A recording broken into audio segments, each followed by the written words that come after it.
Good evening, everybody, and thank you for joining us for a very special screening of Disco Boy. We have a very special guest here with us this evening, the writer and director of the film, Giacomo Abbruzzese. Hi, Giacomo, how Hello. are you? Nice to be here. Thank you so much for taking the Would have time. loved to be in LA with you, but unfortunately we are very far. Oh, that's okay. We know that you're here with us in spirit and you're here with us virtually, and that's more than enough, and we're very grateful to have you with us. I saw this film for the first time almost a year ago now.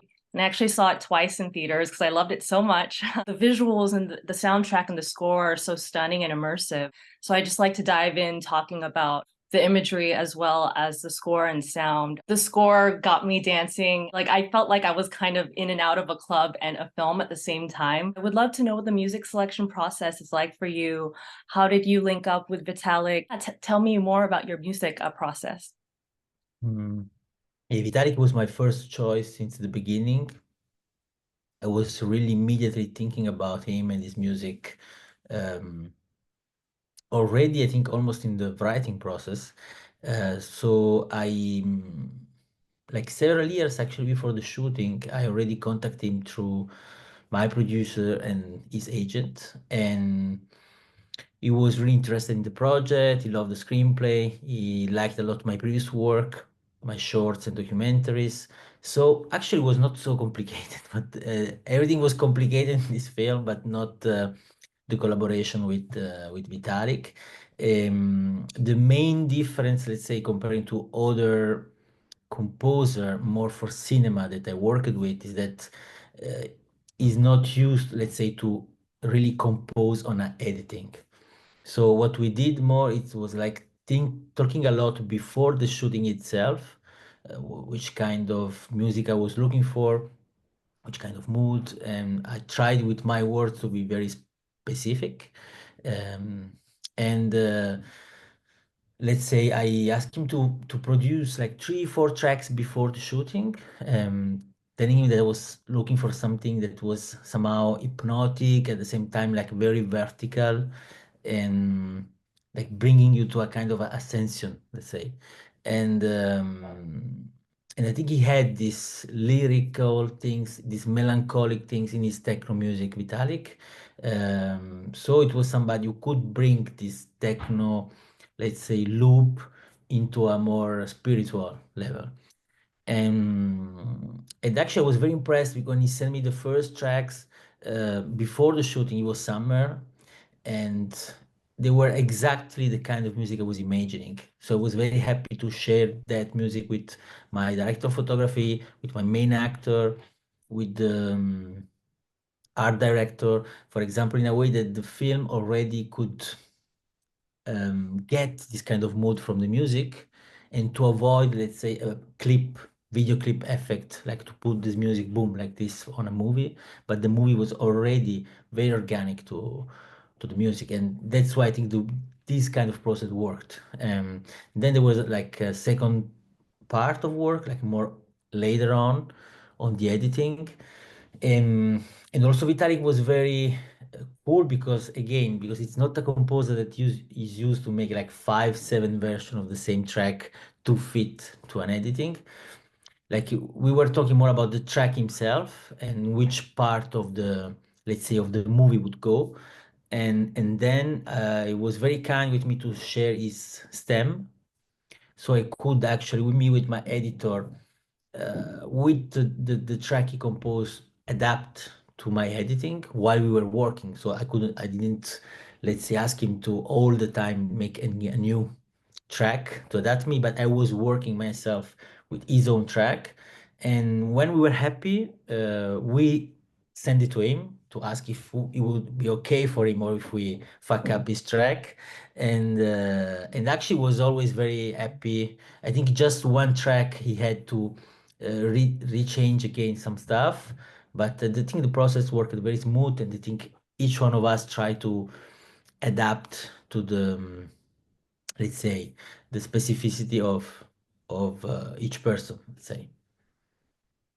That's amazing. I mean, I feel like it's so rare to to find a composer that really understands the soul of your film. So I'm glad that you found that in Vitalik and that it was such an organic and natural process throughout. I'm curious, the track that you mentioned, or I guess one of the few tracks that he sent to you even prior to post or production, was that The Rising or Helicopter?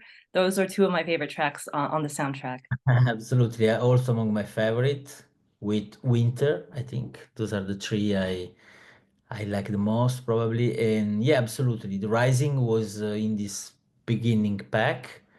Maybe Helicopter was if I'm not wrong, no, we composed it later. Like we composed it later when we had already the let's say this very strong image that there is a lot of CGI there of the destruction on the Niger Delta, and because we were not able to shoot exactly in the location of Niger Delta where I wanna shoot, um, so we had to work with CGI, and so it's when I had those kind of uh, let's say of shot, I asked him to compose Helicopter. I'm trying to remember what I told him exactly about this track. Because yeah, it was some reference like very specific with drone, but yeah, we need to think a bit more of this, like to remember what was the reference of helicopter. Yeah, I think it was maybe from also some album of Daft Punk when they did the soundtrack of uh, there was an amazing soundtrack they did or Tron. Oh, Adagio, for yeah. sure. Yeah. Yeah, I think if I remember well, I'm not sure 100%, but I think one of the reference, for example, for this track was Adagio for Tron, something like this, one Daft Punk track. Eh, but in general, to be honest, like we worked mainly with reference inside his own discography. Like I select some track that his own discography that I felt more close to the mood of Disco Boy. And then we were talking more in general about which kind of soundtrack we were imagining. And we talk about some soundtrack, for example, so Clockwork Orange and a few other ones. Classic. Yeah. Um, and for both of us were like a huge reference. Giorgio Moroder work also on soundtrack. Um, so yeah, we built somehow like a common field and then things happened, let's say.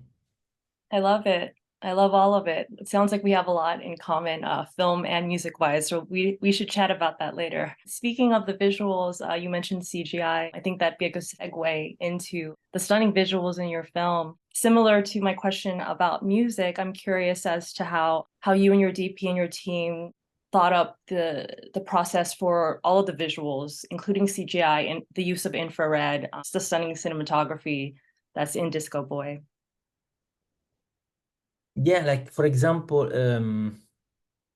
I like to include in my cinema, let's say, other kind of images of the, for example, the contemporaneity or image that come from visual art, more like to see the cinema again, like something very open.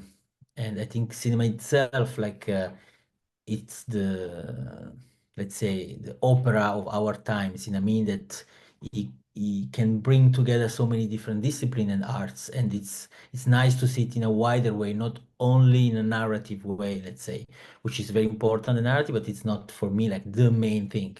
If the film is a very strong narrative, but only that, I'm not interested in this film. Um, so for me, like the narrative is important as the visual, as the music, as the sound. It has to be everything like because I like when the movie it's like a full experience, and sensorial experience first of all, because I think it's the specificity of somehow of cinema.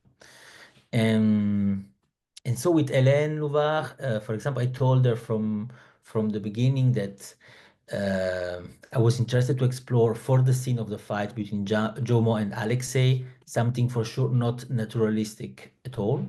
And I from the screenplay, I knew that would not ever work like to shoot it like the rest of the film, let's say, but there had to be a specific moment So I saw it was I think 2000, it was a bit like before COVID, and I saw some visual artwork with um, thermical camera, and I was very intrigued by the colors and the way actually they can um express, let's say, human body. And I think, okay, this maybe can be something interesting.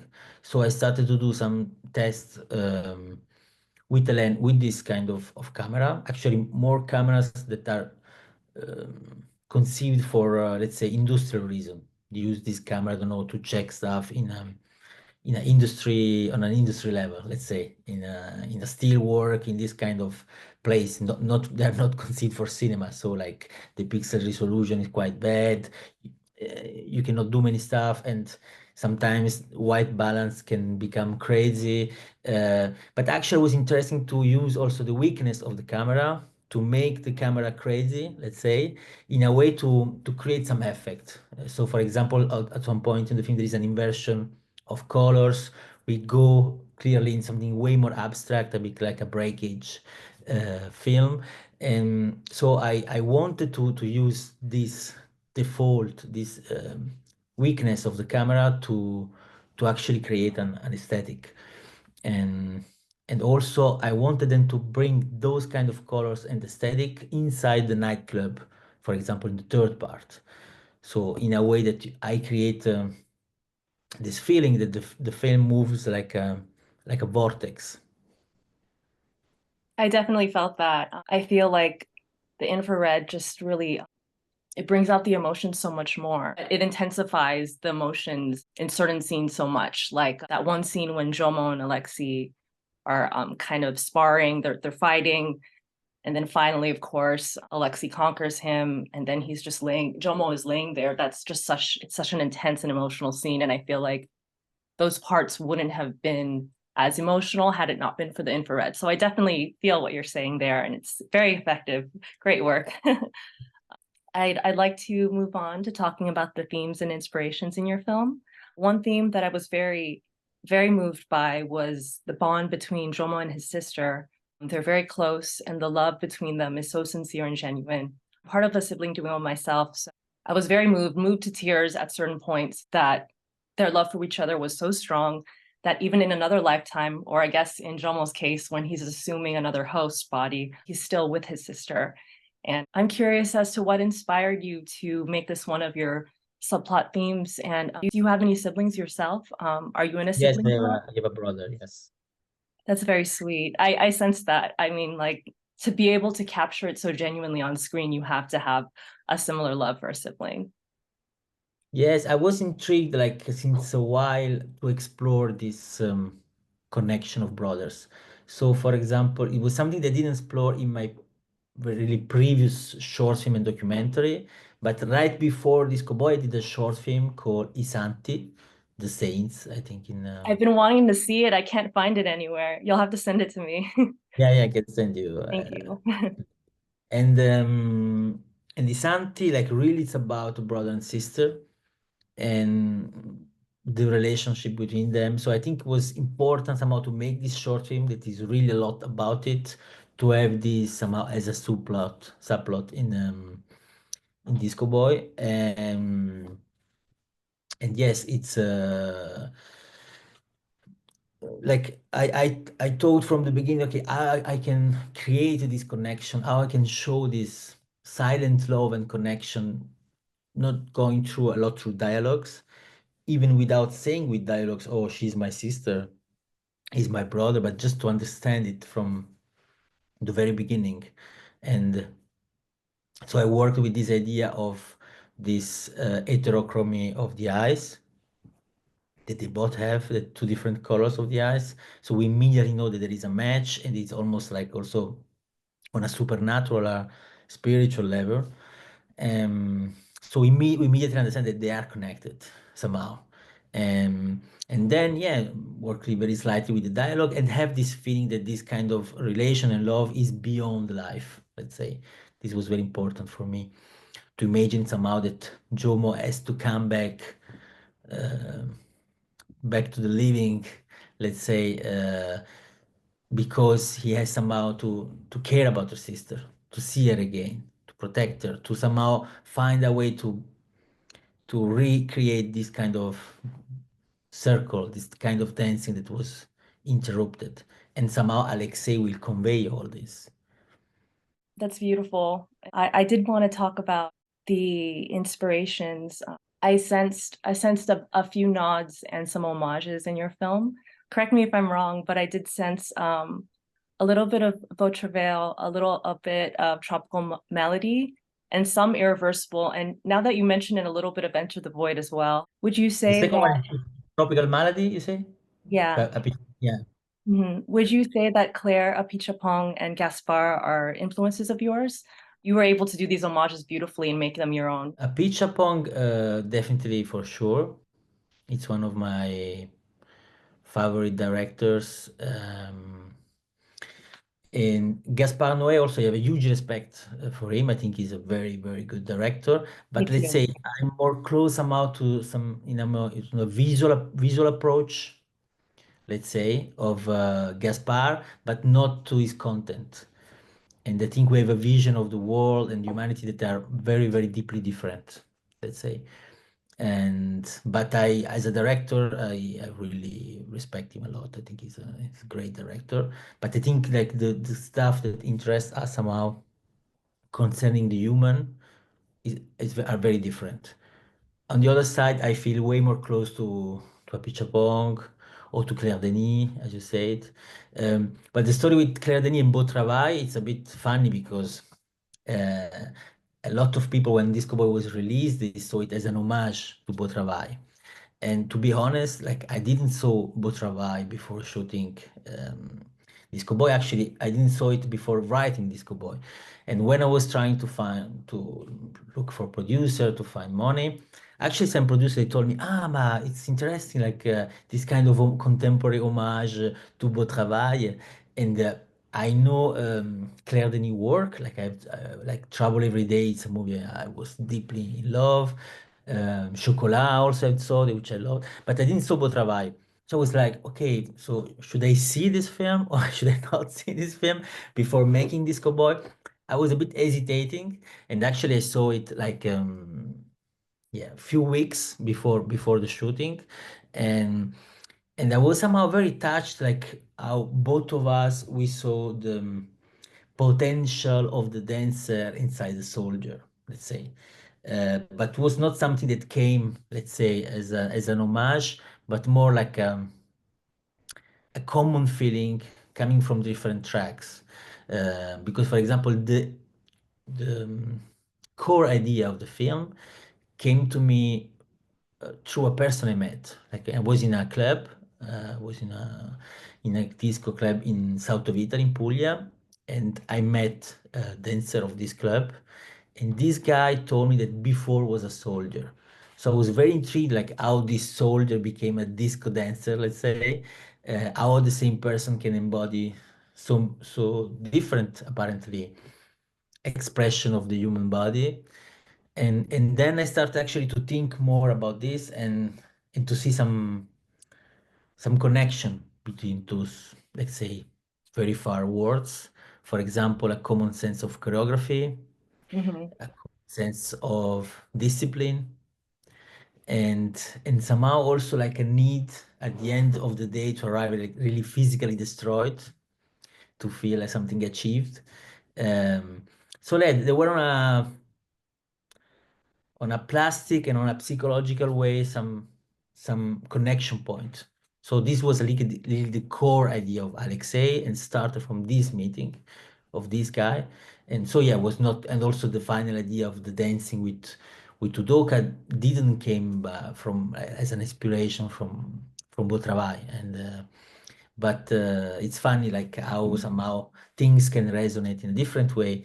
And for example, I think like in the prehistory, when the first artists were drawing on the in the caves, no, they couldn't communicate all around the world, but they were doing like very similar drawing somehow, some very similar situation expressing. So I think there is something that comes from something bigger than us, and we embody and we express it. We feel it in the air, and it's, I don't know, and some work resonates not in a pastiche way, not in a, I don't like the like a kind of postmodern pleasure somehow to, oh, let's recognize all the quotes. I don't work in that way. I think what we saw, what we feel, what we lived somehow are part of us, and for sure we express them in some ways, and for sure also the things we loved are part of us and shape our way to see the world. But it's like, yeah, it's not more a work. Oh, let's put a little bit of this, a little bit of this, a little bit of him, in a way to create an object that enter in this constellation. I think this is a really limited way, not to see cinema. But as a spectator, it's natural also somehow. Me too. I do know when I see a work, I say, this work reminds me this universe, and somehow is also pleasure, no? Because if they are directors we loved, we are happy to see their work also, and more than work is this kind of poetic, let's say, going on in other fields, in other films, and but this is something very fascinating about the human, let's say.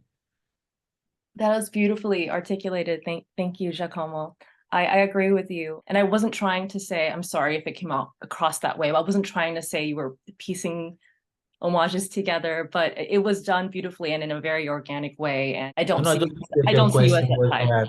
was was absolutely pertinent, and I think that the movie, the directors you quote, maybe make sense absolutely in what is the again the poetic of Disco Boy.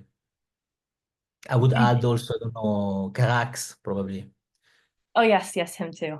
That's another great one. Ref, let's Um, say, but very different way. But for example, Reffen as Gaspar, it's very far from me in terms of approach on the world and on the human being. But for sure, visually, we have some common points. I really love them as director, but I'm more far for, let's say, the kind of story they decide to say. I agree. Visually, yes. Soul-wise, completely different. One of the things that inspired me to start Voyeuriste, my screening series, is queer cinema. Would you consider Disco Boy a queer film? There are subtleties of homoeroticism within a few of the men in French Legion and even between Jomo and Aleksei, but I love that it's subtle and it isn't overt at all. What would you say? No, I think if we intend queer in a open way, let's say, yes, definitely. Um, but I was not thinking, let's say, maybe there is, let's say, a sexual attraction between Jomo and Aleksei. It was more like I liked in a way to film the body in in a way that it's very sensorial somehow. And I think anyway that if you film the Foreign Legion, you film all the soldier, all these men all together, you know, the kind of experience they have, like having this happen, having a shower together, spending all this time together, for sure there is something through the body that goes it. Without even, I don't need to say, oh, there is a love relationship within them. I don't think so, but between bodies there are connection, no? And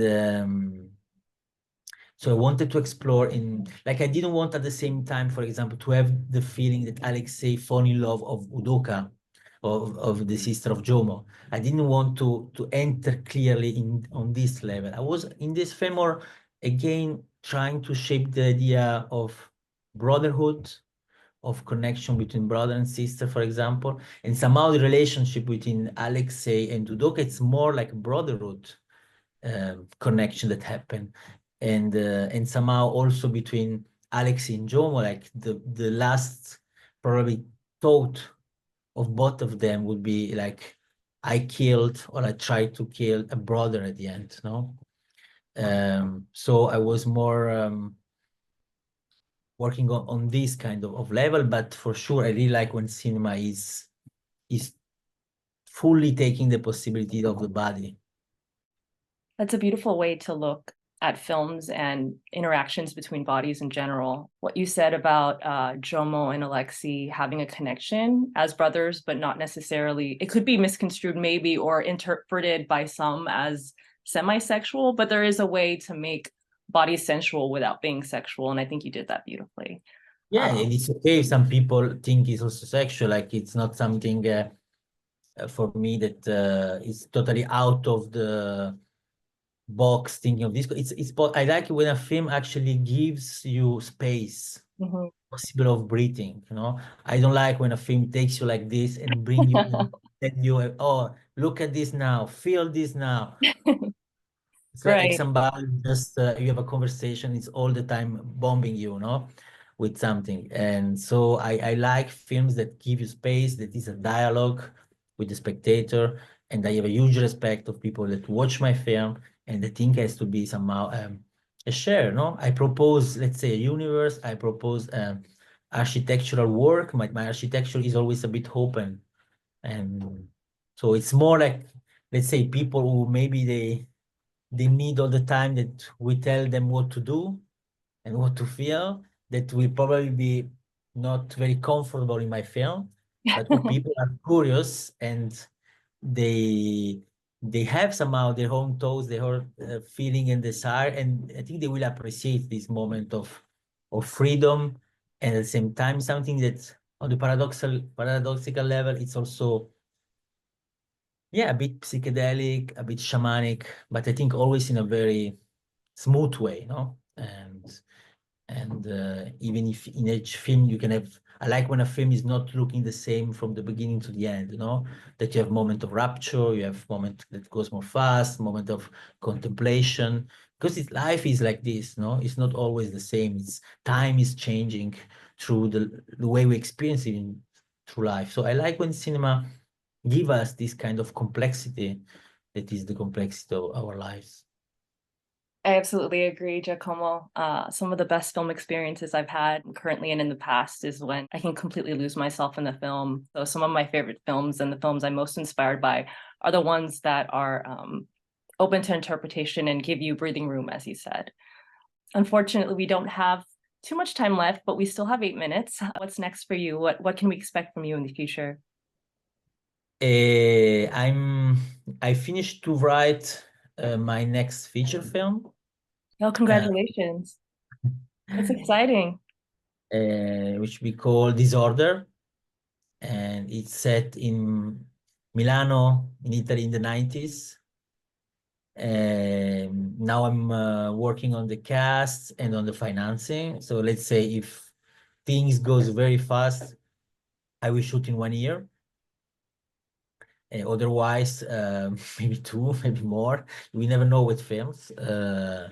It's something bigger than us, so it doesn't depend only on me. And also I'm now actually working on a documentary and for Arte, this French-German like TV. And I also wrote the idea for a small TV series, but that is very controversial politically. So like all my work on my film, that so I don't know if I would manage to make it, but I will try for sure. That's so exciting. Good luck to you on all of your projects. You're a very busy man. Staying productive. That's good. Well, thank you so much again for taking the time to chat with us. I almost wish that we were in person so we could talk longer, but I know that there will come a time when we meet in person, and it will be wonderful when we do. Thank you so much. Absolutely. No, it's a pity I couldn't come to LA to present my film. I hope I was only able to go to New York, but I really hope there will be an occasion to do something again. I don't know, in the next month or in the next years. It was a pleasure to talk to you. And Thank you, yeah, for Giacomo. sure, if you come in Europe, let me know. Thank you so Take care. much. I appreciate Take you care. so much. This is the Ciao, best Bianca. Christmas present. Ciao. Ciao. Happy holidays. You too.